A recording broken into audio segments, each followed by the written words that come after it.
Я рада приветствовать вас на своем канале Татьянин день. Немногие из нас, я думаю, могут похвастаться тем, что никогда не простужались. Особенно повышается риск простудных заболеваний в период межсезонья, когда резко меняется температура.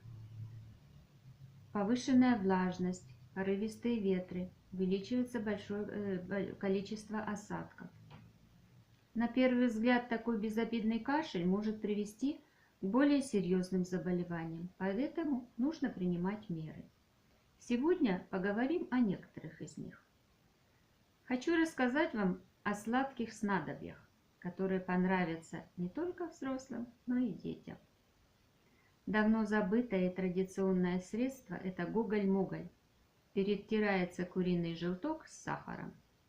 Другое не менее забытое средство – черная редька. Я вообще считаю, что она должна быть в домашней аптечке. Делается углубление в широкой ее части. Конечно, предварительно нужно редьку помыть. И в это углубление наливается 2 столовых ложки меда, если нет аллергии. Его можно заменить сахаром и оставляется на 3-4 часа.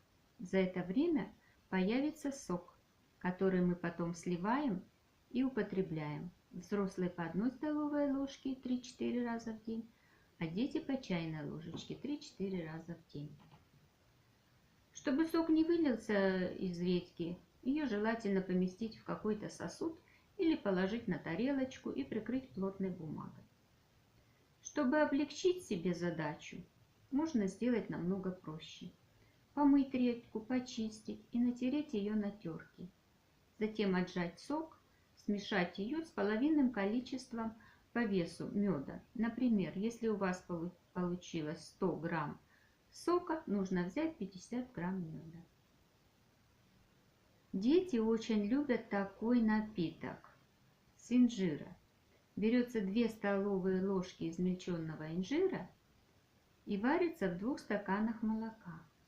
На медленном огне 5 минут.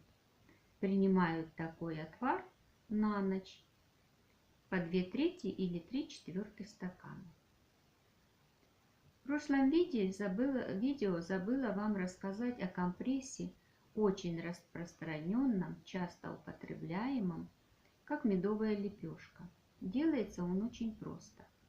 Берется в равных количествах мука, мед и растительное масло. Замешивается лепешечка. Кладем это все на винтик, фиксируем на груди.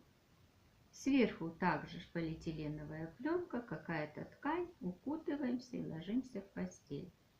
Хочу напомнить вам, что компрессы нельзя ставить при повышенной температуре. Можно немножечко этот рецепт видоизменить. Вместо муки взять водки. Мед будет лечить, а водка и растительное масло прогревать. Хочу пожелать вам здоровья. Будьте очень внимательны в этот период межсезонья.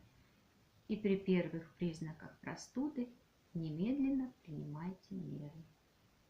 Всего вам доброго. До новых встреч. Подписывайтесь на мой канал. Жмите на колокольчик, чтобы всегда знать, когда выходит новое видео.